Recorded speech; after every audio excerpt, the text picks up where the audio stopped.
So I was going to sit down and just plan out our 2026-2027 homeschool year. And then it dawned upon me that I should probably film a video and show you how I do the planning, how I map out our year, and what that process looks like. Hi, and welcome to Of Hymns and Home. I'm Neves. I'm a mother to three children, and we are now entering into our fourth year of homeschooling, which is incredible to me.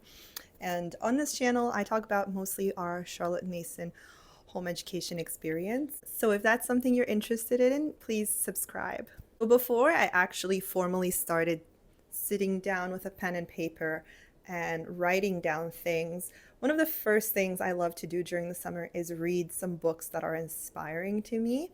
One of them being Teaching from Rest by Sarah Mackenzie. I feel like I've read that book over and over again before the beginning of every homeschool year because it's such an easy read and I get so much out of it. And it's something I can just listen to as an audiobook. I take it on walks when I have a minute alone with my baby, and I get just so much wisdom from that book. One of the main themes of the book is really relinquishing our own control and just opening ourselves up to God's providence and to whatever the day may hold. Know that it is a gift from God, and that's the situation we're meant to be in. So if the baby is crying while I thought we were going to get through a math lesson, I am needed to attend to my baby. And it's just a beautiful reminder of our role as homeschooling mothers and how even when things don't go according to plan, it's exactly where we're meant to be. One of the things that stuck out to me as I was reading the book, and I made a note of it, is she's not a project to be managed, but a soul to be cultivated. And she speaks of refraining from multitasking and just focusing really on the one single task that's at hand, whether that's changing the diaper or sitting down and doing the French lesson with my daughter. Not think about what's for dinner, not try to boil pasta while that's happening, just really focusing, because that's when we really do it well. If we try to spread ourselves short and multitask, we don't get to anything at all. So that's something that I'm keeping track of as part of my planning, where I leave margin for unexpected things and which are to happen, and really make sure that as I plan our homeschool year, it accounts for all those unexpected moments that add up.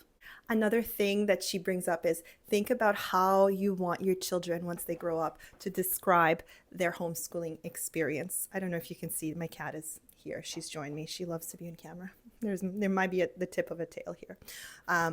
Yeah, so think about how you want your children to describe their homeschooling experience. And that's something that really is going to be guiding how we plan out our year, because it's going to be less about all the books we want to read and checking off all the lists, and more about the quality of the education that we give them and the quality of time we spend with them as well. For me, it's equally as important to have a good relationship with my children as it is to have them love the Lord and then also receive excellent education. And those things are not mutually exclusive. I really think we can achieve it as homeschooling parents. And that reminds me, a book that I'm reading right now, actually, as I finish Teaching from Rest, is The Life-Giving Parent by Sally and Clay Clarkson. And in it, Clay talks about how you want to start planning your journey for your children with the end in mind. So start with the end to get to the beginning. And that makes so much sense. So as part of my planning, I sit down, I think about all those things. I think about each individual child, what kind of person I want them becoming, what kind of habits they might need to work on, what kind of development or skills we want to do and work on, and just account for all of that. And then I sit down with my planner and I map out our year, and I'm going to show you how I do that. I have three planners in front of me: the one that I will be using in the current year, the homeschool planner I was using this past year, and I'll talk about it in a second when I turn the camera around, as well as my personal mother planner from Blessed Is She. I have this here just because I've populated so many months with important dates and certain traditions that I would love to repeat. And it's just all part of it. So I wanted to make sure that I plug it in my new homeschool planner as we get into the new year. So what I'll do is I'll make myself a coffee first, then I'll flip the camera around and I'll show you the process. Here you are. There, you want to say hi? I don't know if you can hear her purring. Oh, that's so sweet. Her name is Christmas. Okay, we're back. And take a sip. So, I'm going to show you what I was using this past year. This is the homeschool planner that I was using. It's the Homeschool Lesson Planning Minimalist Notebook. One of my daughters colored this. Honestly, I had the year schedule, I had the morning basket, which was very hefty. This is not what ended up happening. I had my calendar and I've marked my first day and last day of school as well as our terms, and I still do that. Then attendance, didn't do any of that because I don't have to report it. I had curriculum overview. As you can see, I didn't write much. It's a very wonderful calendar. Here, I've written more here, but it's a wonderful calendar if you do love to write everything out. This is some read alouds that we had on our list for the year, book lists, curriculum progress, did not do any of that, tracking, and then I had our months. Honestly, I don't even know how much of this I needed because I have this planner and that's what I've been using. This is a Blessed Is She liturgical planner, but it really oftentimes doubled up as just a family planner. And I think when you're a homeschooling family, I don't know if you really need multiple planners. I think one planner works really well for homeschooling, field trips, road trips, family activities, because it's all family life at the end of the day. That said, I do plan out our year in a specific way. And then I also like to break down our days somewhere other than in this planner. That's what I've used this planner for. But I didn't need a planner. That's what it comes down to. I would just use, I'll show you. Here. I guess I've skipped some weeks. This is how I would use it. I would every day make a list. That's all it was. It was lists every day. So I really did not need a beautiful, detailed homeschool planner. I just needed a space to make sure that I hit every subject and that I plug in the books that we're using. And so my intention this year was to use the Charlotte Mason Cottage homeschool planner because it's a beautiful thing. It's very inspiring. It seems like something I would love to use year round. And I wanted to buy it, but it wasn't made available for shipping in Canada just yet. And I really needed to get along with my planning. So I couldn't wait any longer. So what I've done is, I'm going to close this and put it away. I've created my own planner in a Dollarama binder. And it's not at all ready yet, but it's, getting there and it's becoming what I need it to become. And to make this, I've used some resources that are available under the files on the Charlotte Mason Cottage Curriculum Facebook page. Then I've used some Canva resources, and then I've created some things myself. The very first thing I do when I plan our homeschool year is that I make sure that I have my beginning and end of the year figured out, and I leave room for contingencies. So if ever we go past this date and to the end of June, that's perfectly fine with us. Then the next thing I did is that I went through the Ambleside online schedule and I modified it so that it works for us. I really like using the Ambleside online schedule by term. This past year, I would reference it every day of the week, and just make sure that we're on track with our readings. And that's especially true for our history readings, because there's quite a few books being Canadian homeschoolers that we're adding on. But like I said, I adapted it to fit in the CMCC schedule as part of it. So I have it broken down by loops in order, and then our riches here, and then also our literary ladder, which is a CMCC concept I've talked about in my previous videos. So I'll leave a link to that down below, but I have broken down our literature reads in that way. And then our history reads, natural philosophy read, and then here, it continues here, and then I have French, I haven't plugged anything in, and then our free reads. This is more of my working document where what it is that I would like us to read that term, and then I'll decide exactly what we're reading, and then I'll plug it in to another page that I have in this planner. But this is what I do first. I make sure that we have all the books listed well under here, and I do that for term 2 and 3 as well.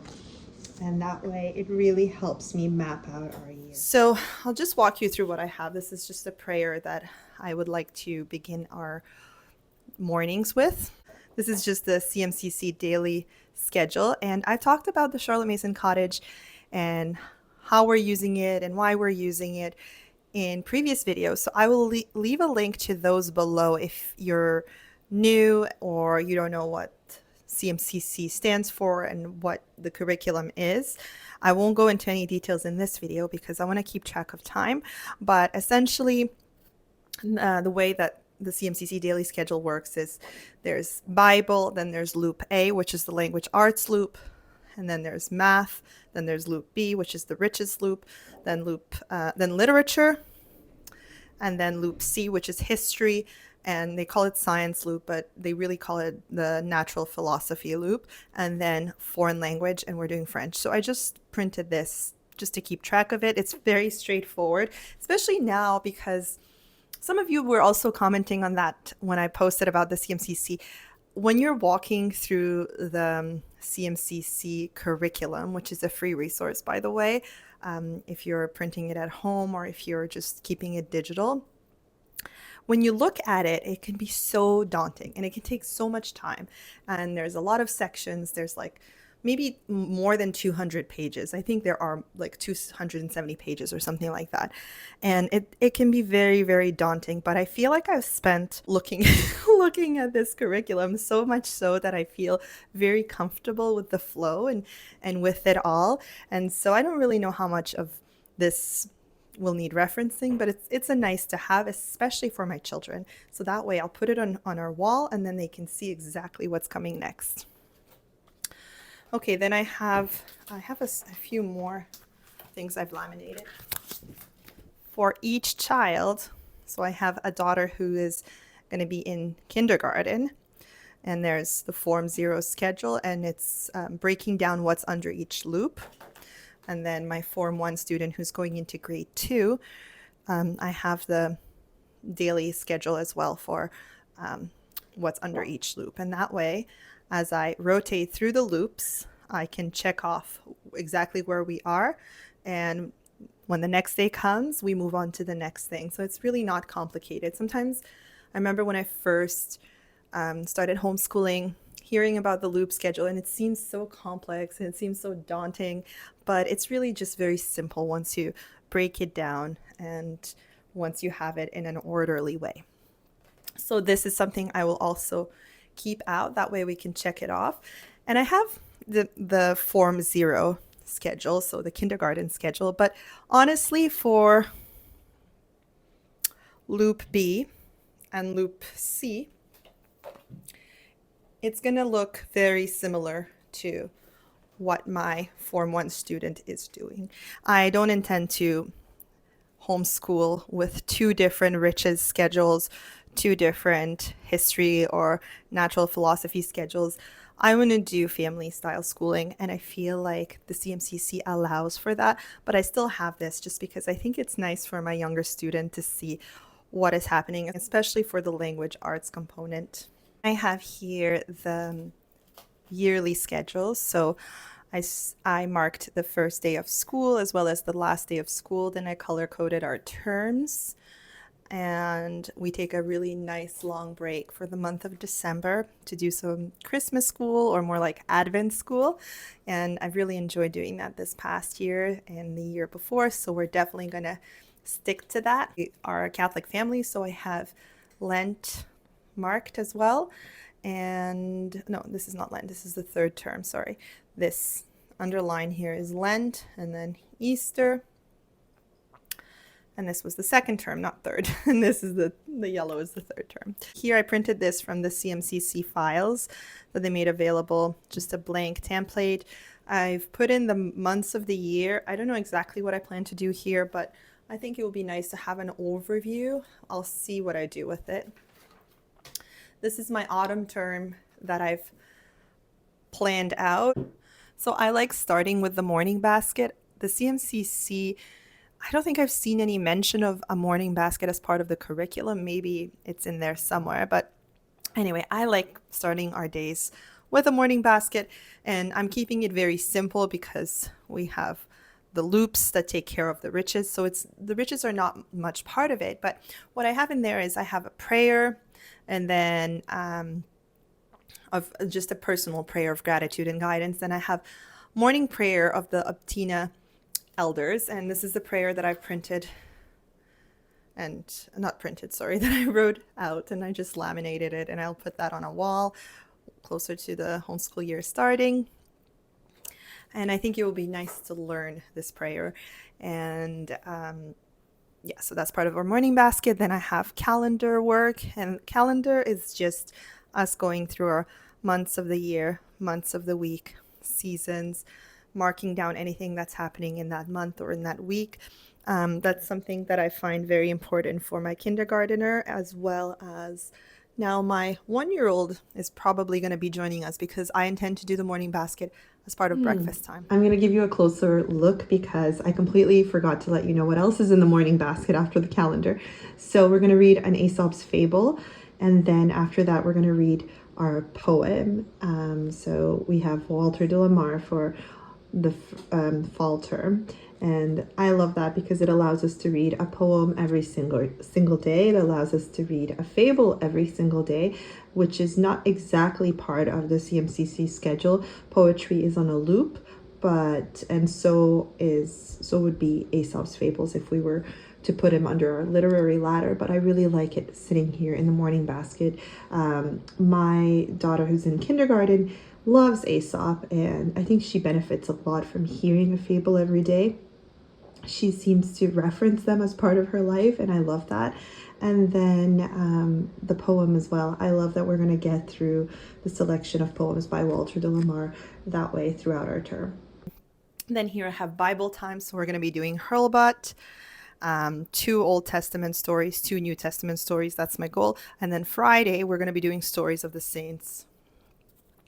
Then we have our language arts loop and what we're doing, our math, our literature. I'm just going to move this so you can see better. Here we go. Then we have our riches, our loop C, which is history, natural history, which is seems very complex, but I've broke down how we are going to be doing history and natural history in the previous video, so I'll link to that below. And then our French. And then here, I'm going to write down my free reads. But for example, this is how I'm combining Ambleside Online and the CMCC. Understood Betsy is on the Ambleside Online literature schedule. And I am following the CMCC literary ladder for literature. So Understood Betsy doesn't have a spot there because I have something else under that literary ladder rung. My camera died, so I'm just going to finish my train of thought. Understood Betsy is part of the Ambleside Online schedule. It's not under our literature, but it's under our free reads. We love to read books in the afternoon during my baby's nap. First, everybody goes in quiet time, including me, and then we come together, we snuggle up on the couch, and we read our read alouds. And so for the fall terms, Understood Betsy is our read aloud. I was told that it's a cozy book and it's best read in a cozy season, so we're plugging it in for September. And then this page here I got again from the CMCC. It's just traditions, so I would like to think about what do we normally like to do in the fall and write that down. I just haven't had the chance, and that's where I like to reference my old planners as well and just plug those things in. Then here I have some books I need in the month of September, mainly that I need to put on hold at the library, some for our nature study with the co-op, and then some other ones. Then I have October books, November, and this, I guess I should have started with this, is our Ambleside Online schedule. And then what I do is I take the Ambleside Online schedule and I broke it down as part of my autumn term in a way that makes sense in the CMCC language, and I'm just going to be working through that. And then here I have some of our free reads that are recommended, not just recommended, but that I've put in there that I would like to read with the kids that term. So I'll see what we're going to be reading. So this is more of my working document where I'm adding all the read alouds that I would love to get to, and then in here I'm just gonna write down actually what we are going to be reading, and these are just the books that I would like my daughter to read. Then I have our months broken down, and that way if I need to make notes, I make notes there.